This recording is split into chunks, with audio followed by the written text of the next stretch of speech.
Breaking news mga kababayan, naku po, eto na, halaka, grabe, impeachment, mas magpapalakas kay BP Sara ayon kay Jay Sonsa. Naku po mga kababayan, kasi nga naghahanda na po ang mga durugista, tangalista, bobolista at mga propagandista na gaya ng mga kalaban ni Sara. Sino-sino ba mga ito mga kababayan? Dilima na paghihiganti ang gusto, Trillanes. At itong mga bangagista, loyalista nga, ay unti-unti nang lumulutang sila Father Durugista Flaviano, sila Madriaga. Ayan po ang mga pinapalutang nila mga kababayan na nagpapakilala pa na Iglesia ni Cristo. Sabi nga ni Marcoleta, hoy, huwag kang mangarap. Sasabihin mo, aktibo ka, nakaanib sa Iglesia ni Cristo. Huwag mong gagamitin ang Iglesia ni Cristo para masabi na ikaw ay may kredibilidad. Ayan, sinupalpal at sinungal-ngal ni Senador Marcoleta sa Net25. So ngayon mga kababayan, itong mga sinasabi po ng mga kalaban na impeachment na naman, gaya dito sa mga congressman na mga bangagista, abay gustong isulong na naman ang panibagong impeachment? Nangangarap na naman sila? Ano yon? Same na naman? Same impeachment na naman? Ano ikakaso nyo? Eto po, bubuljakin sila ni Jason sa dito na pinakasikat na analista sa buong mundo. Mas sikat ito kaysa sa kay Kalbo. Yung Kalbo na na nagmamagaling na pinklawan na puro matatalo daw si Sara. Hindi daw porke malakas ngayon sa 2028 malakas ulit. 'Di ba yun yung laging madada? Si Mang Lamas siya tayo, 'di ba? O i-comment nyo. So ngayon ito, pakinggan po natin isa-isa mga kababayan. After po ng video, magko-comment po tayo dito. Bubuhayin talaga nila yan. Hindi, kasi remember, Romualdez and Marcos are so obsessed in making sure that Inday is no longer part of the equation sa 2028. Unfortunately, mas lalo nilang pinalalakas. Sa totoo lang, silang nagpapalakas kay Inday, no? Wala namang ginagawa ito politically si Inday eh. Nagtatrabaho siya pa konti-konti, wala naman siyang budget, no? Sila ang nagpapalakas sa kanya. That's why people rally behind Inday because nila sinasampal nila kaliwat kanan, sinusundot nila harap at likod. Ang nakakalimutan lang yung psychology ng Pilipino, yung underdog ang minamahal. Tsaka Manong Jay, hugas kamay ulit itong palasyo dito po sa usapin ng impeachment. Muling pagbuhay ng impeachment kasi possible daw itong Makabayan Black muli yung maghahain ng panibagong impeachment nga laban kay Vice President Sara Duterte. Pero ang giit po ni Yusek Castro na yung pagsasampa daw ng impeachment complaint ng anumang grupo, hindi raw po saklaw o sakop ng Pangulo. Walang napag-uusapan daw sa namang meeting patungkol sa impeachment ng Vice Presidente. Ang tugon daw ng Pangulo sa lahat, para sa lahat, ang dapat managot ay dapat managot. Yun lang po, no? So, kumbaga, tingnan natin yung consistency po. Kasi, tinanong din siya ulit na... tinanong din siya ulit po. Opo, Manong Jay? Baka maitbulaga sila na akala nila yung kaliwa magpapile ng impeachment laban kay Inday, sila pala ang papile ng impeachment. Opo. Tingnan lang natin, Manong Jay, yung consistency ng kanilang mga... Matagal na rin nilang sinasabi ito na hindi daw sakop ng Pangulo. Bagamat meron ding unang payag ang Pangulo na hindi daw makakabuti nga itong impeachment laban kay Vice President Sara Duterte. Pero dito, tinanong ulit siya ng media sa press briefing kahapon na baka pwedeng kausapin ng Pangulo ang Kamara na maiwasan ulit yung ganoong pangyayari since ang impeachment laban kay VP Sara last year ay failure of impeachment. Pero sumagot itong si Yusek Castro, failure of impeachment. On our part, we cannot say that it is a failure of impeachment. Sinagot ulit niya na akala ko ba walang ano, pero meron silang komento rin patungkol dito sa impeachment, Manong Jay. So anong basa mo rito? Alam mo, kuminsan pag pinapakinggan, hindi kuminsan, madalas, itong mga huling araw, pag pinapakinggan ko si Yusek Claire Castro, parang, ano ba ito, abogada ba ito, mentally challenged ito. Parang kasi, balintuna ay lahat yung mga statement niya.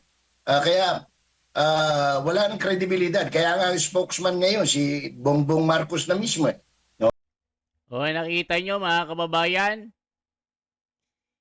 Pati itong vlogger ng Malacanang, wala na, sinibak na, mga kababayan. Tinanggal na po ito. Ba't di nyo patanggalin? Diba? Yung kasi yung comment, tinanggal na kasi bobo. Saan ka nakakita ng Yusek ng Malacanang, nakadabi, buka ng bibig niya na parang bibig ng manok o puwet ng manok, ay doon naman sumasabog ang pagbaba ng grado ng kanyang amo. Nakita nyo, magne-negative 10 na ang grado ng amo niya. Ba't di nyo patanggalin yan? Wala nang naitutulong dyan. Hindi niya natutulungan si BBM na umangat ang pangalan at bumango. Nagsasayang lang kayo ng taksang bayan na pinangbabayad dito at pinapalamon. Kumakain yan sa pera ng bayan, pinapasahuran niya ng milyon. Ba't di po niya tanggalin yan? May kwenta pa ba yan si Auntie Claire? Kadabukan ng bibig niya, ang baho. Di ba mga kababayan? Nakita yung sinusungal-ngal lang ng mga taong bayan walang masabi na maganda dati basher ni BBM ito. Makapagsalita noon, hindi makain ni BBM ang kanyang mga sinasabi. Na parang sinabihan niya na low IQ ito. Ba't ang daming adviser? Ngayon, makapagdepensa. Akala mo,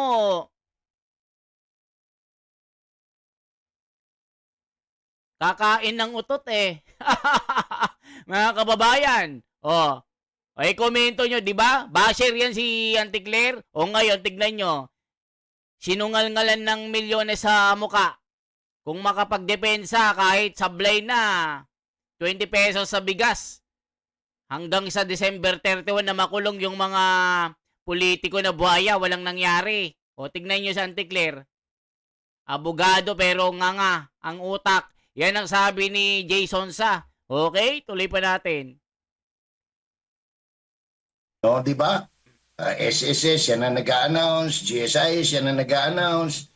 DSWD, siya na nag-a-announce. Pati pension plan, siya na nag-a-announce. Kasi nga, wala nang kredibilidad sa totoo lang, kaya sirang-sira si Bongbong Marcos sa publiko. Isa sa mga dahilan dyan, si Claire Castro.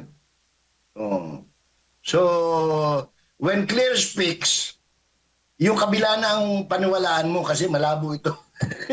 Ganun. So, mahirap pag meron kang spokesperson na prejudge na ng publiko. Parang pinagtatawanan na nga ng publiko Opo.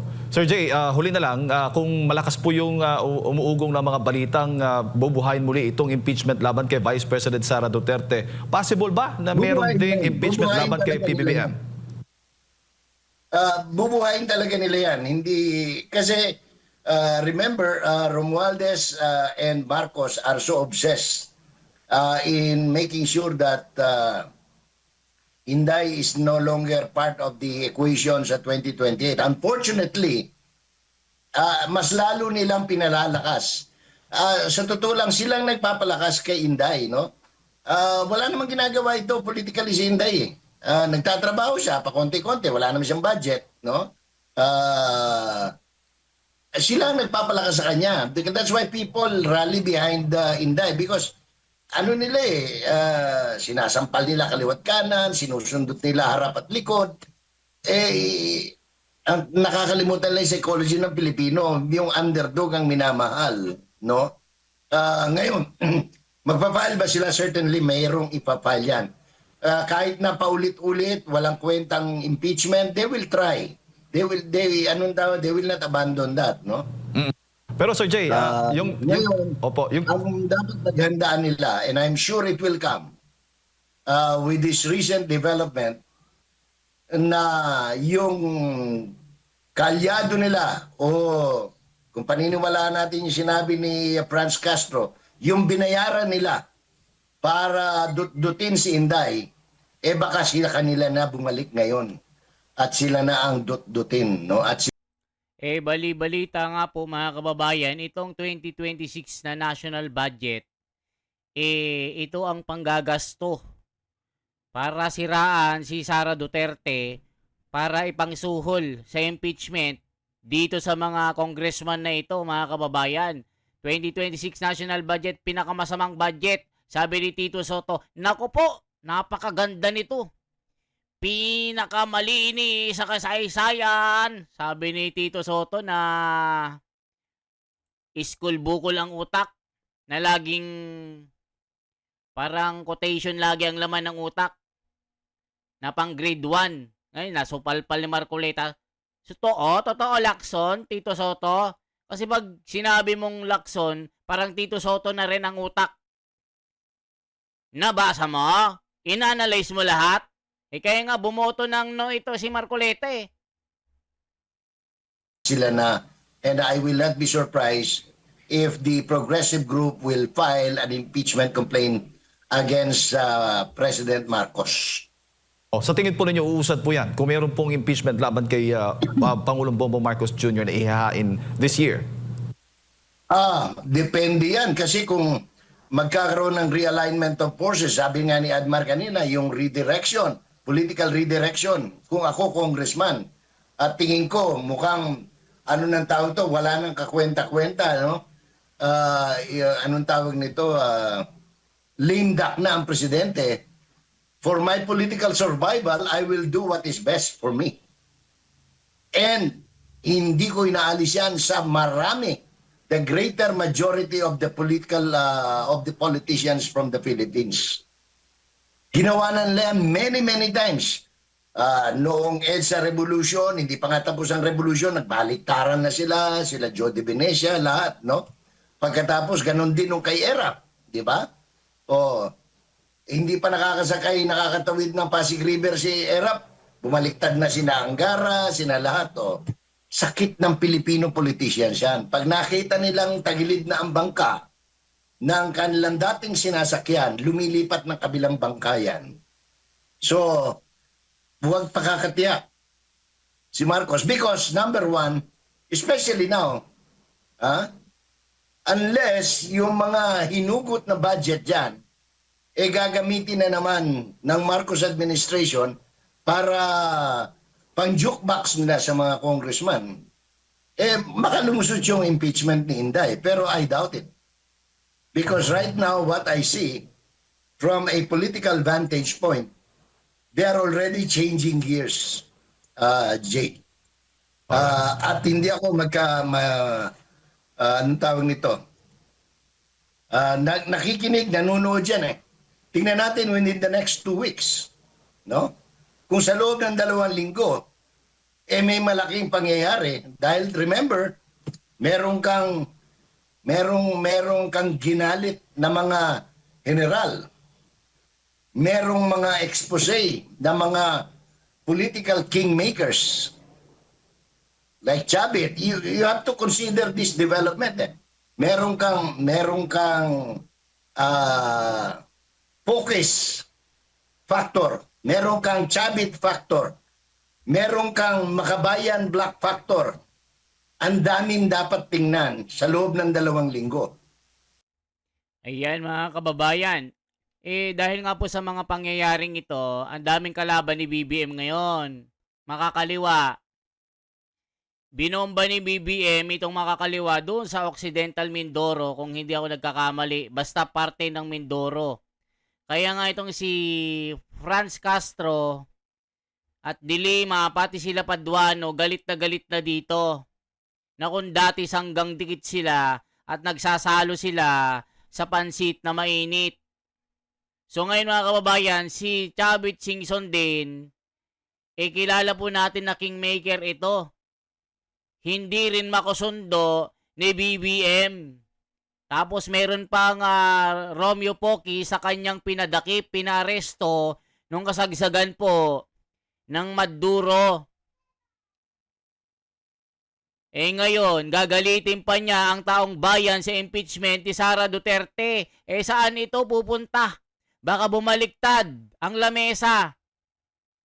Baka imbes na si Sara ang pa-impeach, si BBM ang ma-impeach dito. Yan ang sabi ni Jason Sa. Magkaroon ka ba naman ng Yusek na bobo? Yan ang sabi ni Jason Sa, hindi ako. Nakadasalita, -3 ang kaltas, sagrado. Nakita nyo naman mga kababayan, parang hindi abogado. Parang tiyampuradong utak, nasarado, na parang aros kaldo. Diba mga kababayan? Parang bata na nagdododo. Diba mga kababayan? Saan kayo nakakita ng ganyang mga Yusek na spokesperson? Tanggalin mo na yan. Kung hindi nakakatulong sa pagtaas ang grado mo, tanggalin mo na, sibakin mo na. Ano yun? Para may clown? Para merong tagasangga? Parang washing machine itong si Auntie Claire. Dito bagsakan yung galit ng tao para hindi ikaw yung mabanatan.